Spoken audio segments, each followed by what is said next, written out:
السلام علیکم ورحمۃ اللہ وبرکاتہ۔ میرا نام ہے ابرار احمد۔ تو آج ہم ریاکٹ کریں گے اسلامک ویڈیو پر۔ تو آج کا ٹاپک ہے کہ دھرو راوٹی نے کیا کیا ہے کہ مورتی پوجا کے اوپر ایک آرگیومنٹ کیا ہے۔ تو ان کا جواب دیا ہے یاسر ندیم الواجدی صاحب نے۔ ان کا آرگیومنٹ کا جو جواب تھا، مطلب جو سوال تھا، ان کا بہت ہی بڑھیا طریقے سے جواب دیا ہے یاسر ندیم الواجدی صاحب نے۔ تو آج ہم ان کا ویڈیو دیکھیں گے اور ہمیں بھی کیا سیکھنے ملتا ہے دیکھتے ہیں، اور جس کو کچھ سیکھنے ملا ہے وہ کمنٹ میں بتائے کہ ہم نے بھی کچھ سیکھا اس ویڈیو کو، مطلب یہ ویڈیو سے۔ تو پہلے آپ کیا کریں، جو اوریجنل ویڈیو کا لنک ہے وہ ان ڈسکرپشن ہے، جا کے آپ وہ ویڈیو کو بھی دیکھ سکتے ہیں اوریجنل۔ تو اپن چلو وہ ویڈیو کو اسٹارٹ کرتے ہیں، اور جو ویڈیو پہ اپن ریاکٹ کریں گے۔ اگر آپ گہرائی سے دیکھو تو میں ساؤنڈ پہلے کم کر لیتا ہوں، یہاں سے بہت زیادہ ہی ہے۔ ہندو لوگ ایکچولی میں مورتیوں کی پوجا نہیں کرتے ہیں بلکہ بھگوان کی پوجا کرتے ہیں مورتی کے تھرو۔ یہ ویسا ہی ہو گیا جیسے کہ آپ اپنے فادر کو یاد کرتے ہو ان کی فوٹو دیکھ کر۔ فوٹو کے ذریعے آپ اپنے پتا کو یاد کر رہے ہو اور ان کو پیار جتا رہے ہو، لیکن اس کا مطلب یہ نہیں کہ آپ ایکچوئل پتا کو بھول کر صرف اس فزیکل فوٹو کو ہی پیار جتانے لگ جاؤ اور یاد کرنے لگ جاؤ۔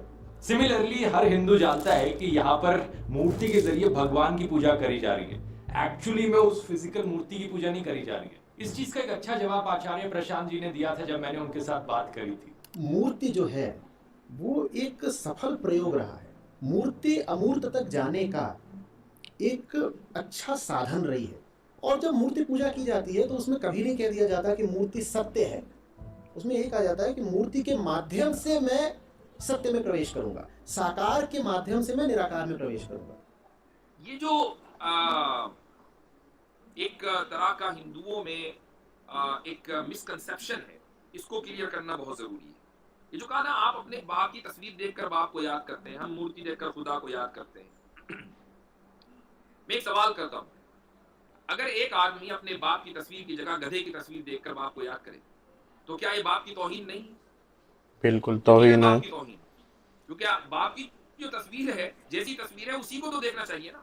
آپ نے باپ کو دیکھا اور آپ نے اس کی تصویر بنا دی۔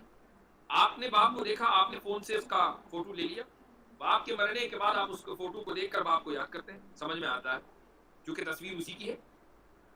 لیکن اگر آپ گدھے کی تصویر دیکھ کر باپ کو یاد کرنے لگے تو آپ خود توہین محسوس کریں گے کہ آپ اپنے باپ کی توہین کر رہے ہیں۔ جس کی کوئی تصویر نہیں ہو سکتی اس کی تصویر بنانا اس کی توہین نہیں تو اور کیا ہے؟ ایک اور مثال لے لیجیے، جگہ جگہ جو سرکاری دفاتر ہیں مثلا، وہاں پر مودی جی کی تصویر لگی ہوئی ہے جو کہ ملک کے پرائم منسٹر ہیں۔ آپ ان کی تصویر ہٹا کر راہل گاندھی کی تصویر لگا دیں تو کیا یہ حکومت کی خلاف ورزی اور مودی کی شان میں گستاخی نہیں ہوگی؟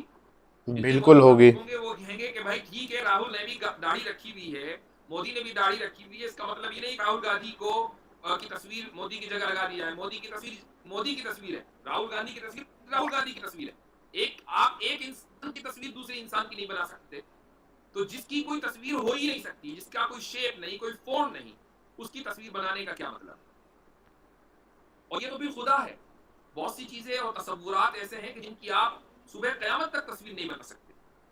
کوئی آدمی بزدلی اور بہادری کی تصویر بنا کر دکھائے، ہاں بزدل اور بہادر کی تصویر بنا سکتے ہیں آپ، کیونکہ بزدل انسان ہوتا ہے، بہادر انسان ہوتا ہے، لیکن بزدلی اور بہادری ایک کانسیپٹ ہے۔ آپ اس کانسیپٹ کی تصویر بنا دیں اور ایسی تصویر بنا دیں کہ ساری دنیا اس کو تسلیم کر لے کہ ہاں یہی بزدلی کی تصویر ہے، ہاں یہی بہادری کی تصویر ہے۔ تو جو چیزیں انسان سے متعلق ہیں، جو اس کی صفات اور اس کی خصوصیات، ہم اگر اس کی تصویر نہیں بنا سکتے تو خدا کے جس نے کبھی اپنی تصویر دنیا کو نہیں دکھائی، خدا کے جس کی کوئی تصویر نہیں ہے، جس کا کوئی شیپ نہیں ہے، جس کا فارم نہیں ہے، اس کی تصویر انسان اگر بنائے تو کیا یہ خدا کی شان میں گستاخی نہیں ہوگی؟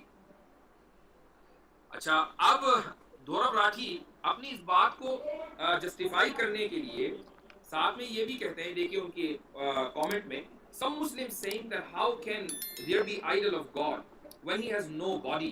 کچھ مسلمان یہ کہہ رہے ہیں کہ خدا کی تصویر کیسے ہو سکتی ہے، اس کا مجسمہ کیسے ہو سکتا ہے جبکہ خدا کا کوئی جسم نہیں ہے۔ well حدیث البخاری and Muslim quote Prophet Muhammad sallallahu alaihi wasallam is saying, if anyone of you fighting with his brother, he should avoid his face, for indeed Allah created Adam in his image۔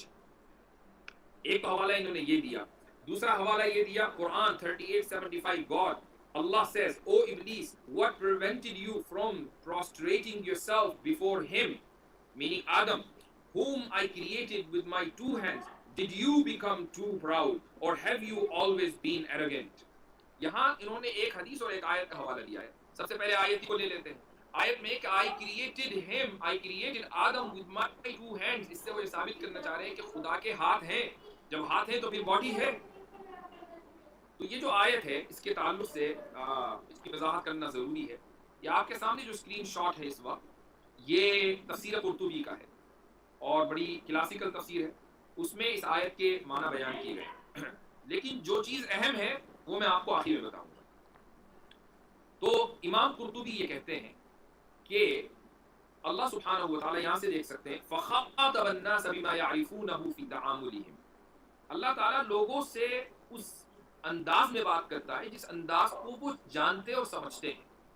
اب مثلا آپ اگر C+ language میں لوگوں سے بات کرنے لگے یا مثلا پائتھن لینگویج میں آپ لوگوں سے بات کرنے لگے جس کو صرف IT اسپیشلسٹ سمجھتے ہیں, میں نہیں سمجھتا, ایک عام آدمی نہیں سمجھتا, تو ہمیں تو کچھ بھی پلے نہیں پڑے گا کہ کیا بات ہو رہی ہے. لیکن اگر ہم سے بات ہمارے انداز میں ہو, پھر لینگویج کوئی بھی ہو, ہم ترجمہ کر کے بھی سمجھ سکتے ہیں, تبھی تو بات سمجھ میں آئے گی. آگے کہتے ہیں امام قرطبی فَإِنَّ الرَّئِيسَ مِنَ الْمَخْلُوقِينَ لَا يُبَاشِرُ شَيْئًا بِيَدِهِ إِلَّا عَلَى سَبِيلِ الْعِظَامِ وَالتَّكَرُّمِ. کہ جو سب سے بڑا انسان ہوتا ہے, جو سب سے بڑی مخلوق ہے, مخلوق کی بات ہو رہی ہے, اگر وہ کوئی کام اپنے ہاتھ سے کرے تو اپنے ہاتھ سے کرنے کا مطلب یہ کہ اس نے اس چیز کو اہمیت دی, عزت دی. مثلا آپ یہ کہ بادشاہ سلامت نے اپنے ہاتھ سے کھانا کھلایا, تو ہاتھ سے کھانا کھلانے کا کیا مطلب ہے کہ سامنے والے کو اتنی عزت دی, اس کا اتنا احترام کیا کہ اپنے ہاتھ سے کھانا کھلایا. اس میں احترام اور عزت کا پہلو شامل ہے. تو اسی معنی میں ید یعنی ہاتھ کا لفظ قرآن کریم میں آیا. فذکر الید ہنا بمعنی ھذا, کہ آدم علیہ السلام کو چونکہ اشرف المخلوقات کا جد امجد بنایا, انسان کو اشرف المخلوقات بنایا, اس لیے لفظ ید کا ذکر قرآن کریم میں ہے کہ آدم علیہ السلام کو. مفتی صاحب یہ کہہ رہے ہیں کہ آپ سنتے ہوں گے کہ اللہ نے آدم علیہ السلام کو اپنے ہاتھ سے بنایا ہے. تو وہی ایک جملے میں انہوں نے بتایا ہے کہ بادشاہ سلامت نے ایک انسان کو کھانا کھلایا ہاتھ سے, تو اس کے معنی یہ نہیں ہو گئے کہ وہ اپنے ہاتھ سے کھلایا ہے.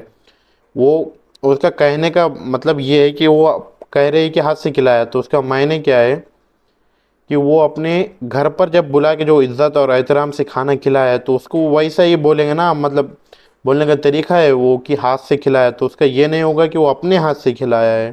تو ویسا ہی اللہ نے ہاتھ سے نہیں بنایا ہے, اللہ نے ایک عزت اور احترام سے بنایا. تو وہی یہاں پر مفتی صاحب ہمیں بہت اچھے سے سمجھا رہے ہیں, تو اسے بھی سمجھتے ہیں اور آگے کی چیزوں کو بھی.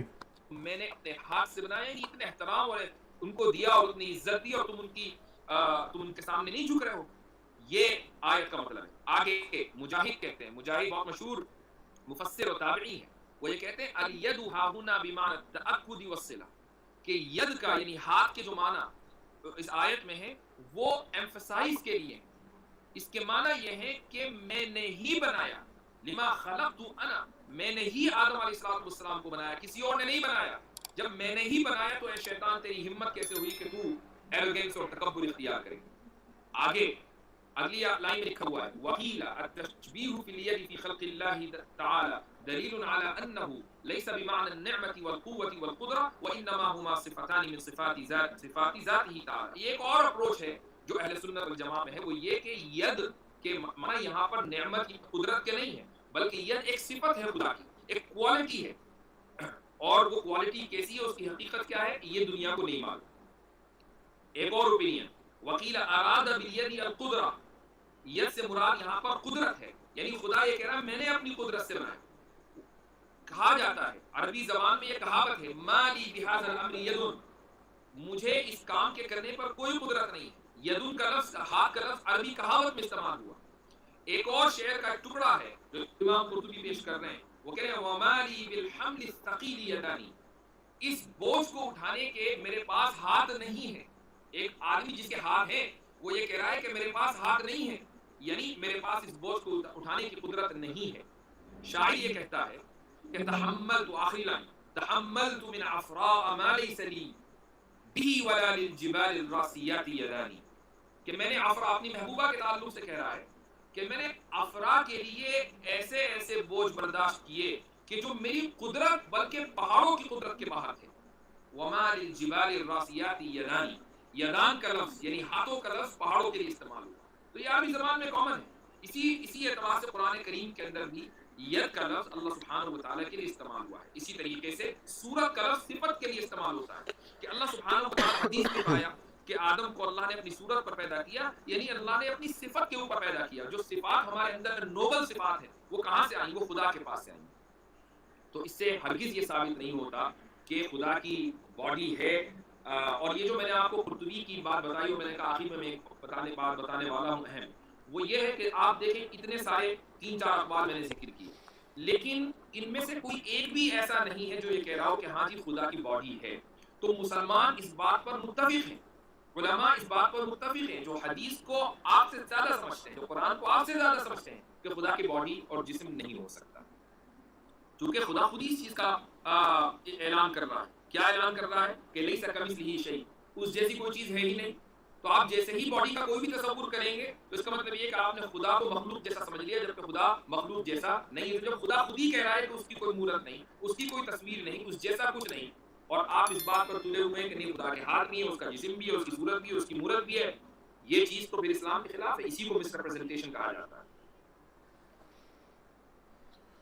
تو بہت ہی بڑھیا طریقے سے مفتی صاحب نے ہمیں سمجھایا ہے کہ جو مطلب یہ تھا نا کہ اللہ نے آدم علیہ السلام کو اپنے ہاتھ سے بنایا، تو وہ ایک عربی شبد کا معنی بتا رہے تھے کہ وہ کہ ہاتھ سے مطلب بنانے کے معنی یہ نہیں ہے کہ ہاتھ سے بنایا ہے، اللہ نے بنایا ہے. تو وہاں پر ایک عربی شبد آ گیا تھا، اس کے لیے وہ اللہ وہاں پر ہاتھ کا معنی آ گیا تھا. اس لیے اور جو دھرو راٹی کا بھی جو وہ سوال تھا مورتی پوجا، اس کا بھی بہت ہی اچھا سے جواب دیا کہ کسی کا بھی فیس دیکھ کے ہم کیسا کر سکتے ہیں، مطلب اس کی شکل ہی نہیں ہے، وہ شکل ہم دیکھ کر اسے کیسے جان سکتے ہیں. جیسے ایک شخص ہے اور اس کی شکل دوسرے کی شکل دیکھ کے وہ شخص کو کیسے جان سکتے ہیں ہم؟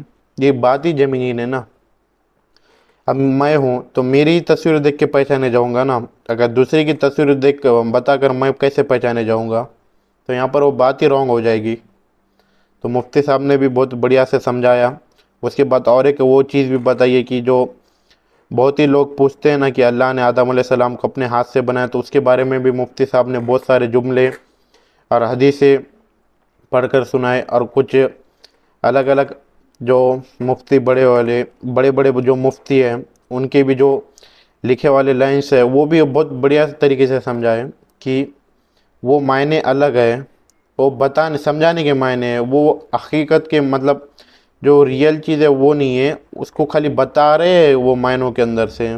تو بہت ہی بڑھیا تھا یہ چیز. تو یہ ویڈیو دیکھنے سے ہمیں بہت کچھ سیکھنے ملا ہے، اور آپ کو بھی بہت کچھ سیکھنے ملا ہوں گا. تو اس جا کر کیا کرے، پہلے شروع مفتی صاحب کو بھی جا کے سبسکرائب کر دیں، اور اس چینل کو بھی سبسکرائب کریں ابھی، کیونکہ یہ نیا چینل ہے تو اس پر ویوز کچھ نہیں آ رہے ہیں. تو پہلے شروع کیا کر دیں، اس ویڈیو کو لائک کریں، اس چینل کو سبسکرائب کریں، اور یہ ویڈیو کو ایک جنوں کو تو شیئر کریں. تو چلو ملتے ہیں نیکسٹ ویڈیو میں. اللہ حافظ.